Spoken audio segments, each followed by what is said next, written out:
Disclaimer: I cannot speak any Mandarin whatsoever, and as such, my pronunciation of places and names may be inaccurate.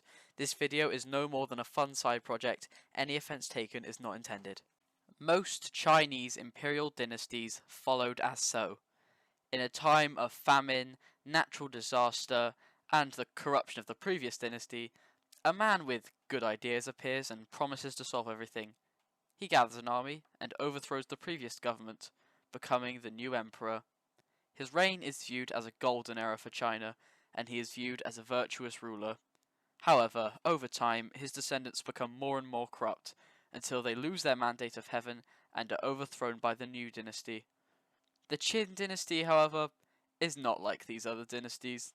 It began corrupt and tyrannous, and remained so until its end. There are no good people here. The year is 247 BCE, and Qin Shi Huang is crowned. But do not be mistaken, he is not the emperor of China yet. He is merely the king of Qin, one of the many states in China. By this point, China had been embroiled in the warring states period for over 200 years. There was no one dominant power in China, and these states were all vying for dominance. As well as not being emperor, his name was also not Qin Shi Huang at this point, but I'm not going to refer to him as his real name because I don't want to confuse your feeble brain. He was also only 12, meaning he could not rule on his own, which of course meant that there was a regency. The regent for our hero was Lu Buwei, a merchant who was able to get into government by helping the previous king, Qin Shi Huang's father, get into power. As regent, Lu Buwei essentially had the powers of a king, but there was one small problem. Before Qin Shi Huang was born, his mother, Lady Zhao, was actually Lu Buwei's concubine. Now, this relationship had ended when Lu Buwei gave her to the king. This was normal at the time, I promise, but he still wanted to keep it quiet, because if other officials found out about this relationship, he could end up removed. He had to get rid of Lady Zhao. His plan was simple. He sought a man called Lao Ai, who was known for his large, he was ordered to walk around the palace with a wooden wheel attached to his... The idea being that this would attract Lady Zhao's attention. And sure enough, it did. Who is that? Why, that's Lao Ai, of course. What's his job here? Doesn't matter. I must see him in private. Oh, sure. You can see him in private. After his castration's over. However, the Dowager Queen found a way around this. She bribed the officer in charge of castrations, and Lao Ai was still allowed to join the palace as a eunuch, but without the trauma of a castration. Now that Lao Ai was to be at the palace at all times, he and Lady Zhao met frequently. So then she got pregnant, and they were seen together quite frequently, so people started putting two and two together, and, eunuchs aren't supposed to be able to do that. So both of them decided to withdraw from public life for a while. They probably thought that the worst was behind them, but unfortunately word got out. Lady Zhao, Lao Ai, and Lu Buwei, because everyone knew he was involved, were all tried and found guilty. But while Lady Zhao was banished to a remote province and Lao Ai's whole family got purged, Lu Buwei got off scot-free because the king loved him so much. Isn't that nice? But then, 10 years later, the king realised that was a really stupid decision and so had Lu Buwei killed. By this point he had attained adulthood, essentially allowing him to rule alone. But of course that's really impractical, so he hires new administrators, the main one being Li Si. Now an adult, Qin Shi Huang sought to achieve his dream of uniting China under his rule, but he couldn't just conquer large swaths of land in one go, so he used the strategy of sending soldiers to the borders to take small chunks of land, one by one. On one of these expeditions, he managed to capture the king of Zhou, allowing him to annex the entire kingdom. Naturally, being a warmonger attracts many enemies, one of these being Jin Kai, who was from Wei. He desperately wanted to see the king dead, so he met with one of his ex-generals who had annoyed him so much that he felt the need to run away. Jin Kai knew that if he had the general's head, then the king of Qin would wish to see him. He met the general and told him that he wished to kill the king of Qin. The general said, fair enough, and slit his throat. With the general's head secure, Jin Kai could now execute his simple plan. The king would be so delighted to see the dead general's head that he would demand to see his killer. Then, Jin Kai would grab his sleeve and stab him in the chest. His weapon of choice? a poison-coated dagger that, when Jinkei tested it out on people, would kill them instantly. Your Majesty, the General's head. Oh, that's pretty cool. Wait, what are you doing? Uh-oh. Qin Shi Huang was furious and probably a little bit paranoid. Jinkei had been sent by the Yan kingdom as an envoy, so he ordered an invasion immediately. By 222 BCE, he completely annexed it. Oh, and he also captured Qi along the way, because why not? In 221, he declared heaven to be united. He was, finally, Emperor of China. After another assassination attempt by a lute player of all things, the Emperor would not allow anyone to be close to him again. Except for concubines, of course. Even though he declared heaven to be united, there was apparently still some left to conquer.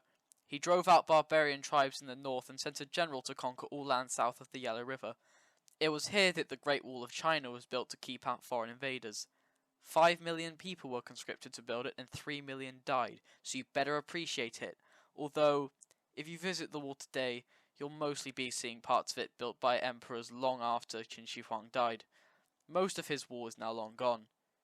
He also built the Terracotta Army to simultaneously defend his tomb in the real world and in the afterlife. When Qin Shi Huang became emperor, he appointed Li Si to be chief minister, similar to a prime minister today. Prior to unification, he advised the emperor to send spies to foreign kingdoms.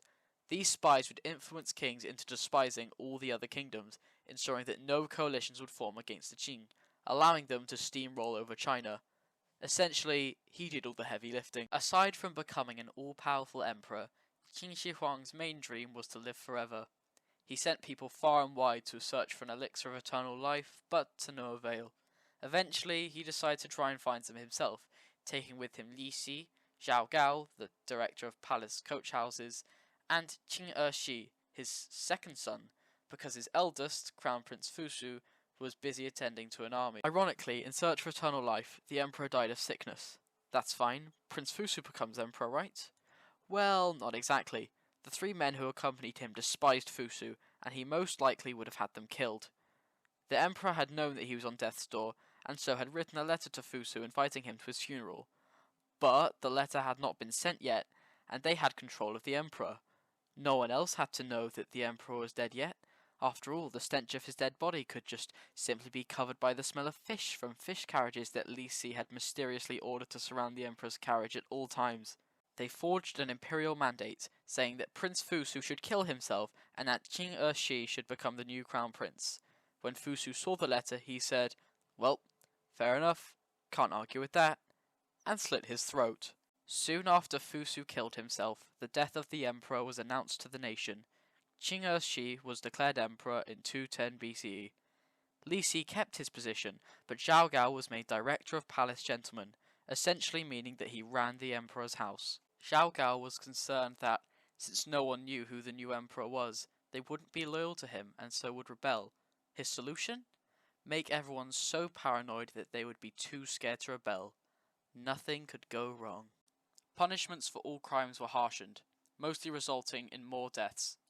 If one person in a family committed any crime, like say, stealing some bread, their whole family would be wiped off the face of the earth.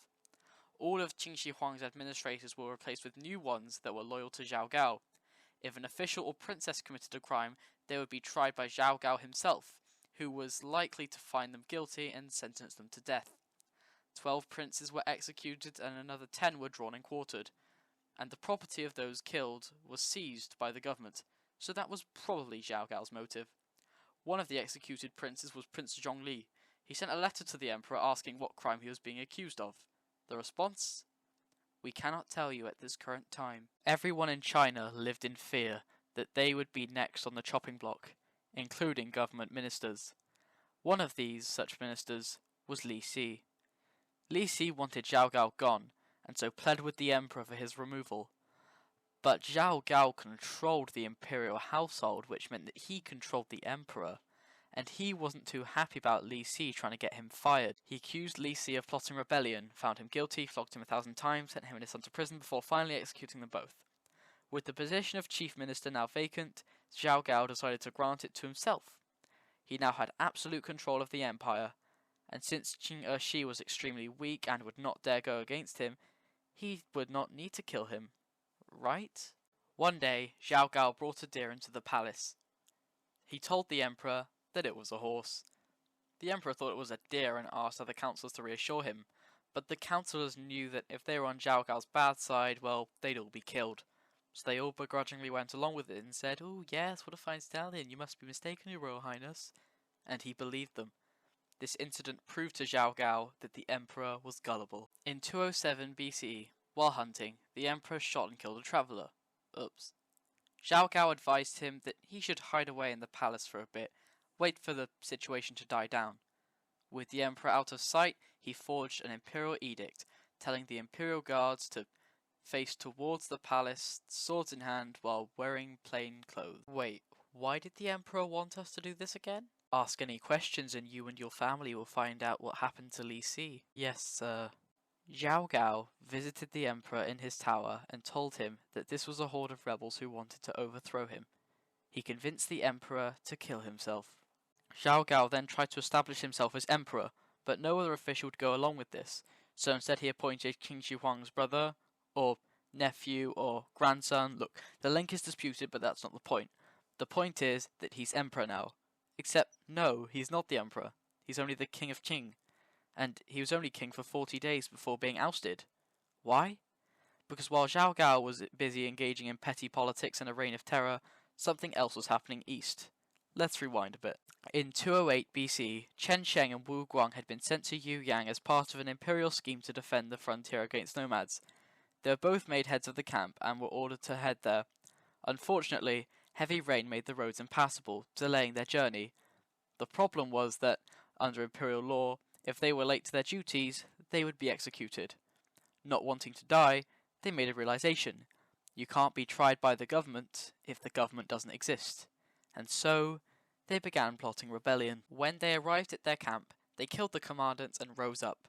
Wu Guang was very charismatic and very easily rallied other soldiers on frontier duty. Look, you're all gonna die anyway in this wasteland, so you may as well join the rebellion. Oh yeah, That's a really good idea. He's I'm got not a throwing point. away my You know, shot. yeah, I I hadn't really really don't thought tell about you it what, that way. we should shout. kill the emperor. With Chen as general and Wu as commandant, they captured Zhejiang before capturing all land east of them. They eventually arrived at the city of Qian, no relation, only to find that its governor and all of its magistrates were all gone, which allowed them to easily march in. They proclaimed the kingdom of Rising Chu, with Chen Sheng as its king. When he found the local patriarchs, they all swore loyalty to him because literally anything would be better than the Qin. Unfortunately for Chen, he died 5 months later and his kingdom collapsed. But he got the ball rolling on revolutions as soon after people rose up across the realm. One of these rebellions resulting in the earlier mentioned ousting of Zaiying. Local administrators were thrown out as 18 local kingdoms were declared. It seemed like another warring states period would begin, but the peasant king of Han, Liu Bang, conquered the other kingdoms, re-establishing the empire under the new Han Dynasty. Oh, and if you're wondering what happened to Zhao Gao, he got killed. Why are you surprised? Well, there you have it. The Qin Dynasty ruled China for no longer than 14 years. You, dear viewer, could end up living for over 6 Qing Dynasty 10 years. And yet, they are still remembered over 2,000 years after their demise. But you won't. Why is that? Well, although they left so soon, they left their mark on the nation. Their standardizations and administrative methods would be continued during the Han Dynasty, so it wasn't all for nothing. Oh, and they built some cool buildings.